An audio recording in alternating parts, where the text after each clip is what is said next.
They said Rome had never seen a man like him. Not in memory, not in legend. A man who bent armies to his will. A man whose name alone could silence crowds or ignite them.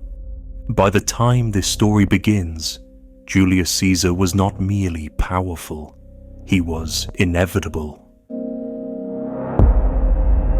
Rome, 44 BC. The city is alive.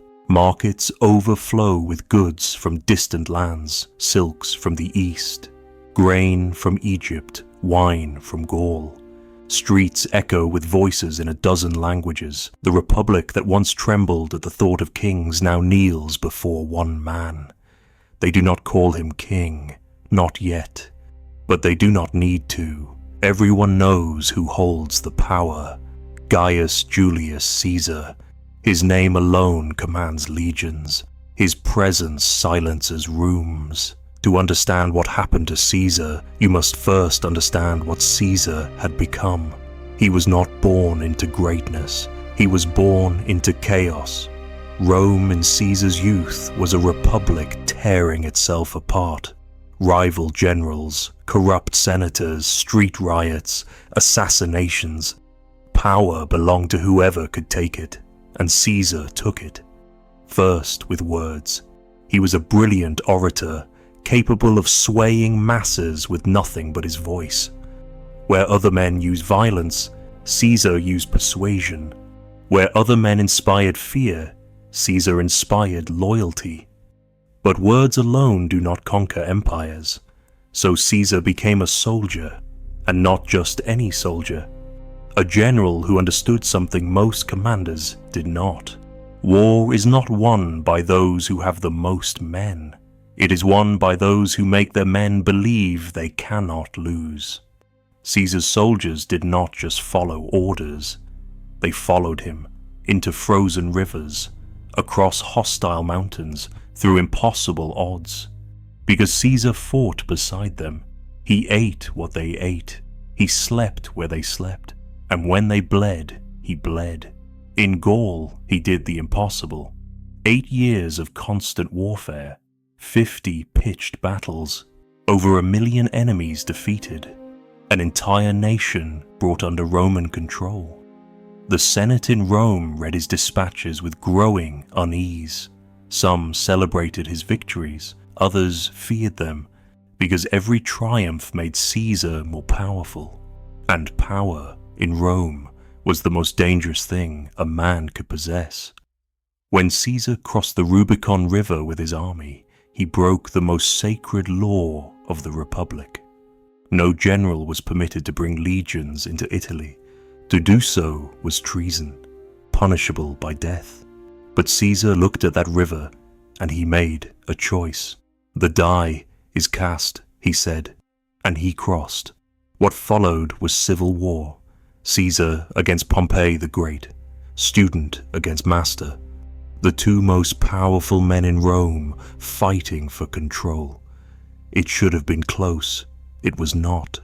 Caesar moved faster than anyone thought possible. He outmaneuvered Pompey at every turn. Within months, Pompey was fleeing to Egypt. Within a year, Pompey was dead, murdered by men who thought killing him would please Caesar. They were wrong. Caesar wept when they brought him Pompey's head, not because he loved Pompey, but because Pompey deserved a better end. Even Caesar's enemies respected that. He did not celebrate over corpses. He pardoned those who fought against him. He invited former rivals to dine at his table. This was not weakness. This was strategy. Caesar understood that Rome could not be ruled through fear alone, so he offered mercy. He offered positions of power. He offered a future, and most men took it. But mercy is a complicated gift. Some receive it with gratitude, others receive it with shame, and shame festers. By 44 BC, Caesar stood at the absolute peak of human achievement. He had reformed the calendar. The very way Rome measured time now bore his mark. He had initiated massive public works, new buildings, new roads, new forums. He had expanded citizenship, giving rights to people who had never dreamed of being Roman. He had plans to invade Parthia, to conquer the East as he had conquered the West. There seemed to be nothing Julius Caesar could not do, except one thing: see the daggers behind the smiles. Because while Rome celebrated, while the people cheered, while statues rose in his honor, others were watching, and they were afraid. Power does not create enemies. Power reveals them. In the Senate, men gathered, not openly, not loudly, but in whispers, in glances, in conversations that ended when the wrong person entered the room. They spoke carefully, because Caesar's spies were everywhere, because walls had ears, because even the appearance of treason could mean death. But fear is a stronger force than caution, and these men were afraid of what Caesar had become, afraid of what he might become next. The Senate had once been the heart of Roman power. Now it was a formality. Caesar made the decisions, the senators simply approved them. Some did not mind. They had wealth, status, comfort. What did it matter if one man held the reins as long as Rome prospered? But others could not accept it. For them, the Republic was sacred. It was the system that had made Rome great, a system of checks and balances where no single man could become too powerful, a system that had existed for 500 years, and Caesar was destroying it, not through violence, through inevitability. One of these men was Marcus Junius Brutus. Brutus was not a natural rebel. He was a thinker, a philosopher, a man who believed in principles, in virtue, in the ideals of the old republic.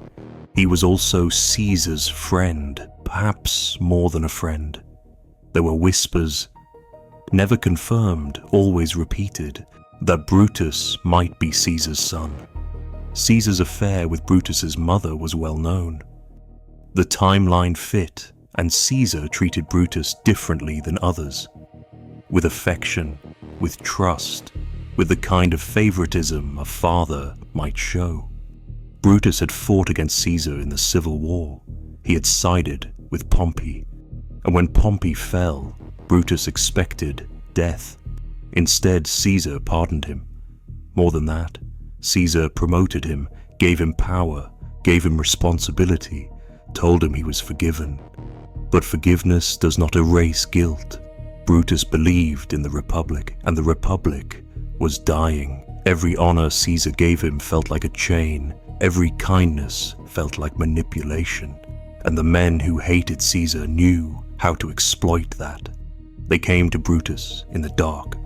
They spoke of duty, of honor, of ancestors who had died defending Roman freedom. They reminded him of his forefather, Lucius Junius Brutus, who had overthrown the last king of Rome. "Are you truly his descendant?" they asked, "or just a man who shares his name?" It was not a question, it was a challenge. Another man watching Caesar was Gaius Cassius Longinus. Where Brutus was philosophical, Cassius was practical. Where Brutus agonized, Cassius acted. Cassius had fought beside Caesar. He had also been pardoned. But unlike Brutus, Cassius did not struggle with guilt. He struggled with envy. Caesar had passed him over for a position he wanted, a small slight, a minor insult. But small insults become great hatreds when pride is involved. Cassius looked at Caesar and saw a man who had grown too large, too arrogant, too convinced of his own legend, and Cassius believed that legends could bleed. Around these two men, others gathered, senators whose power had diminished, generals who felt overlooked, patriots who genuinely believed they were saving Rome, and opportunists who simply wanted to be part of something historic, 60 men in total. 60 men who decided that Julius Caesar had to die. But they could not simply kill him. Assassination in Rome was common, but it was also dangerous.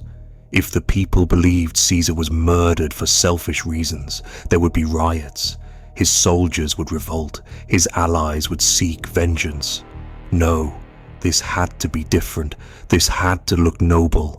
A sacrifice for the Republic. And so they called themselves the Liberators. They met in secret. They swore oaths. They planned every detail. Where it would happen. When it would happen. How they would justify it. But plans are fragile things. And Rome had ways of revealing secrets.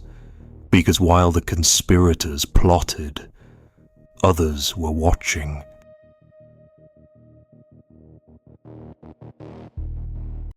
The gods the Romans believed spoke to men in signs, in dreams, in omens, in the flight of birds and the patterns of lightning. And in the early months of 44 BC, the signs were everywhere.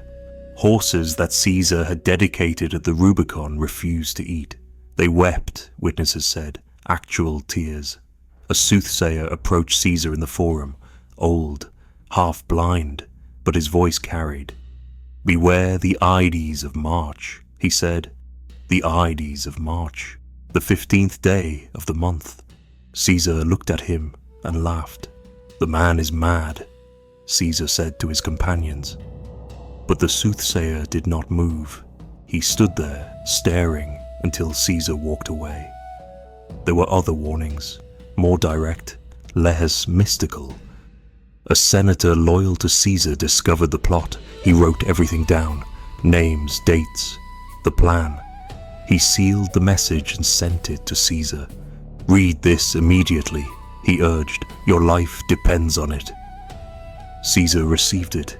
He held it in his hands. But he was surrounded by people, by senators, by petitioners, all demanding his attention. "I will read it later," Caesar said. He never did. His wife, Calpurnia, had a dream. She woke screaming. In her dream, she had held Caesar's body as blood poured from his wounds. She had watched him die in her arms. "Do not go to the Senate today," she begged him the morning of March 15th. "Please. I have never asked you for anything, but I am asking now. Stay home." Caesar hesitated. Calpurnia was not a superstitious woman. She was rational, calm, steady. If she was afraid, perhaps there was reason. "I will send word," Caesar said. "I will tell them I am unwell." For a moment, it seemed like the story would end differently. But then, Decimus Brutus arrived. Decimus was one of Caesar's most trusted commanders, a general who had fought beside him in Gaul, a man Caesar considered a friend. He was also one of the conspirators. "Great Caesar," Decimus said with a smile, "the Senate waits for you. They plan to offer you a crown today." It was a lie, but it was an effective one. "Your wife's dream is nothing," Decimus continued. "Nerves, superstition. You are Julius Caesar. The Senate honors you. Will you insult them by hiding at home because of a nightmare?" Caesar looked at Calpurnia, then at Decimus. Pride is a quiet killer. It does not announce itself. It simply whispers, "You are above this. You are untouchable. Fear is for lesser men." "You are right," Caesar said, and he left his house. The walk to the Senate was not long, but it felt longer that day. The city seemed different. Too quiet in some places, too loud in others. People stared. Some reached out to touch him as if he were divine. Others pulled back as if proximity to him was dangerous. The soothsayer was there, standing in the street, waiting. Caesar saw him, and he smiled. "The Ides of March have come," Caesar said. A joke, a dismissal. The soothsayer did not smile back. "I, Caesar," he said, "but not gone." Still, Caesar walked on, At the entrance to the Senate, a man pushed through the crowd, a teacher, a scholar. He thrust a note into Caesar's hands. "Read this now, Caesar. It concerns you greatly." Caesar took it, added it to the pile of other messages he carried. "I will read them all inside," he said. He entered the Senate. The door closed behind him, and the last chance to stop what was about to happen vanished.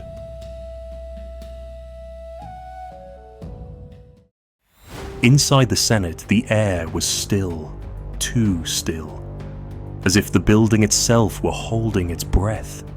The senators were already gathered, rows of men in white togas standing in a semicircle.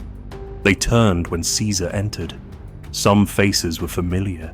Some had dined at his table. Some owed him their careers, their lives. Caesar moved to the center of the room. He was used to being the focus, used to commanding attention. But something felt wrong. He could not name it. Just a tightness in the air, a weight. He dismissed it. Paranoia, he told himself, was for weaker men. One of the senators approached, Julius Caesar. He held a petition.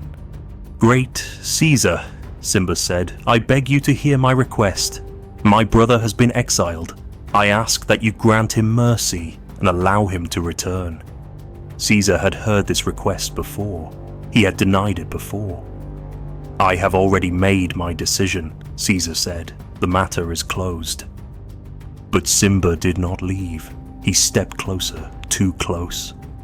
"Please, Caesar," Caesar said, and his hand reached out, not in supplication, but to grasp Caesar's toga. Caesar pulled back, irritated.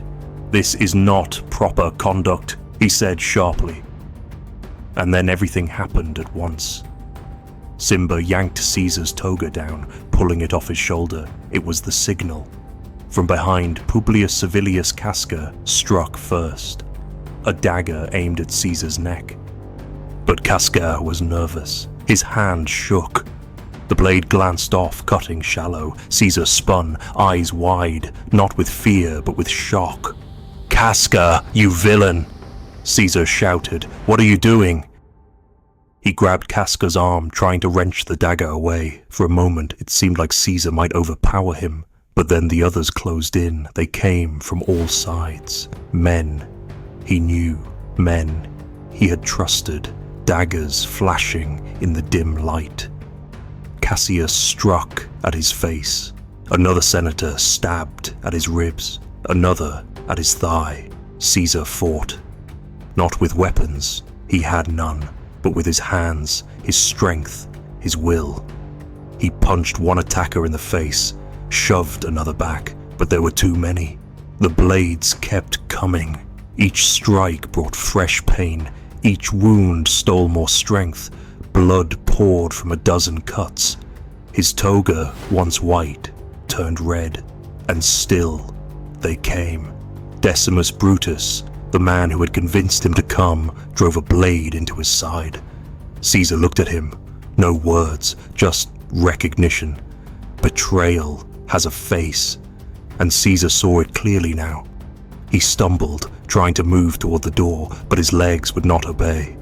His vision blurred, the room tilted, and then he saw another figure stepping forward, Marcus Brutus, the young man Caesar had protected, promoted, loved. Brutus held a dagger. His hand was steady. Their eyes met. There are different versions of what Caesar said in that moment. Some claim he said nothing. Some say he spoke in Greek. Kai su, teknon. You too, child. Others insist he said the Latin, et tu, brute. And you, Brutus. Perhaps he said both. Perhaps he said neither. But what matters is this. In that moment, Caesar stopped fighting. Not because he was too weak, but because he understood. If even Brutus had turned against him, then this was not just murder. This was something Rome had decided. And Caesar, who had spent his life serving Rome, could not fight Rome itself. He pulled his toga over his head, not to protect himself from the blades, but to shield his face, so that no one would see him die, so that the great Julius Caesar would not be seen broken, begging, afraid. The conspirators closed in for the final strikes, 23 stab wounds in total, but only one was truly fatal, a blade to the chest that pierced his heart. Caesar collapsed at the base of a statue. Ironically, it was a statue of Pompey, the man he had defeated, the man whose death had made Caesar the most powerful figure in Rome. And now Caesar lay dead at Pompey's feet. Blood pooled on the marble floor. The Senate chamber was silent. For a long moment, no one moved. The conspirators stood frozen, daggers still in their hands. Some were breathing hard, some were shaking. Some looked at what they had done and felt triumph. Others looked and felt horror, because killing a legend is easy in theory. But when the blood is real, when the body lies broken, when the man is truly gone, reality is different. Brutus stepped forward. "Romans," he said, his voice hoarse, "we have freed the Republic. Caesar was a tyrant. We are liberators." But there was no applause, no cheers, just silence. And in that silence, something shifted. The conspirators had believed that killing Caesar would be the hard part. They were wrong. The hard part was what came next. News traveled fast in Rome. Within minutes, the streets knew. Caesar is dead, murdered in the Senate. The city reacted as cities do in moments of chaos, with confusion, with fear, with violence. Some people wept.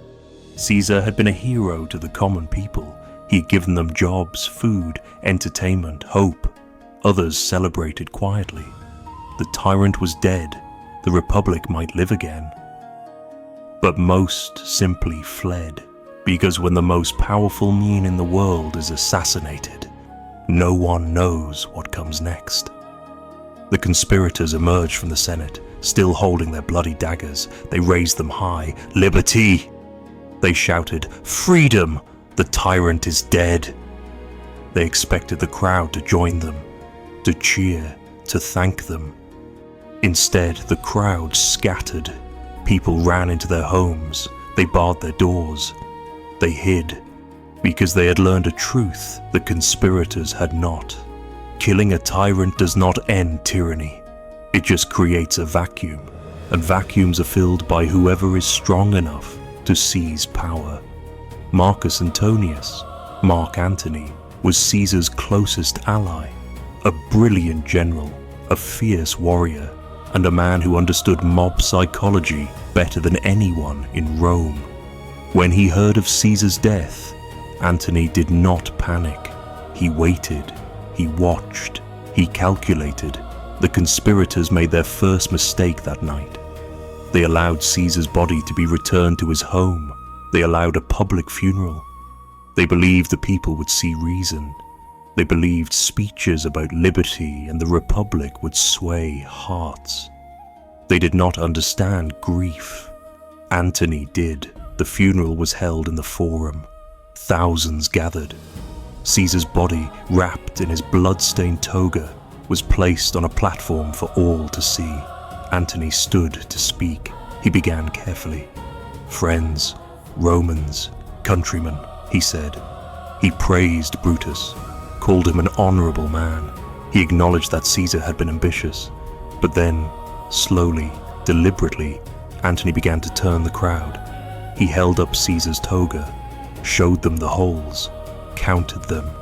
"Here is where Casca struck," he said, "and here Cassius, and here Brutus." He let the names hang in the air. "These are honorable men," Antony repeated. But the irony was clear. He read Caesar's will. Caesar had left money to every Roman citizen. He had donated his private gardens to the public. Even in death, Caesar was giving to Rome. "These are the actions of a tyrant?" Antony asked. The crowd murmured. anger began to build. But Brutus says he was ambitious, Antony said again, his voice rising. And Brutus is an honorable man. The crowd understood now. They understood what had been taken from them, and they were furious. Riots erupted within hours. The conspirators fled the city. Their homes were burned. Their names became curses. They had killed Caesar to save the Republic. Instead, they doomed it. Because Caesar's death did not end the concentration of power, it accelerated it. Mark Antony and Octavian, Caesar's adopted son, formed an alliance. Together, they hunted down the conspirators. One by one, they fell.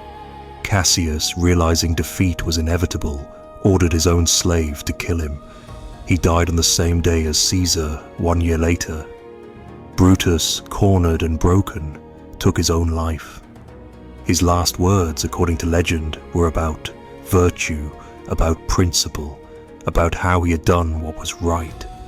But history did not remember him as a hero. It remembered him as a traitor, the man who killed his friend, the man whose name became synonymous with betrayal, and Caesar. Caesar became more powerful in death than he ever was in life. Octavian took his name, became Augustus Caesar, the first emperor of Rome. The republic the conspirators had tried to save was gone. In its place rose an empire that would last 500 years, an empire that would shape the Western world. All because 60 men could not accept one man's power. All because they believed killing him would change everything. They were right, it did change everything, just not in the way they imagined. There is a question that lingers over Caesar's story, not about what happened. That part is clear, but about why. Why did Caesar ignore the warnings? Why did he dismiss the omens, the dreams, the letter that could have saved his life? Was it arrogance? Partly. Caesar believed in his destiny. He believed he was protected by something greater than men. Was it exhaustion? Possibly. He had fought for decades. He was 55 years old, suffering from seizures, worn down by constant campaigns. Perhaps part of him was simply tired. But there is another possibility, one that historians whisper but rarely confirm. Maybe Caesar knew. Maybe he understood that Rome had changed, that the republic he had once believed in was already dead, that the only way forward was through an emperor. And if Rome needed to accept that future, perhaps it needed a martyr more than a king. Perhaps Caesar walked into that Senate knowing what awaited him. Perhaps his final act was not blindness, but sacrifice. We will never know for certain.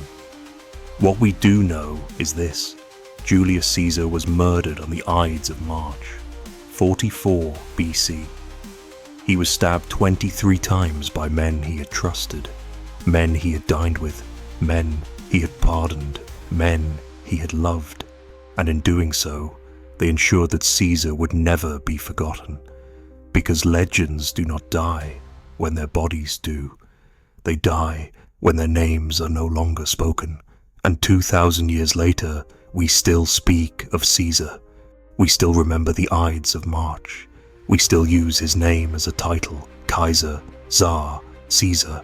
We still live in the world his death created. Power is a strange thing. It makes men believe they are untouchable. It makes others believe they can restore what was lost. But power does not belong to individuals. It belongs to moments, and the moment you trust the wrong people is the moment you lose everything. This was the story of Julius Caesar, a man who conquered nations, but could not see the daggers in friendly hands. A man who changed the world by dying in it. Remember his name, remember his story, and remember this: the people closest to you can be the ones who hurt you most, not because they are evil, but because they believe they are right. and belief is the most dangerous weapon of all. This has been Echoes of Greatness. Thank you for listening.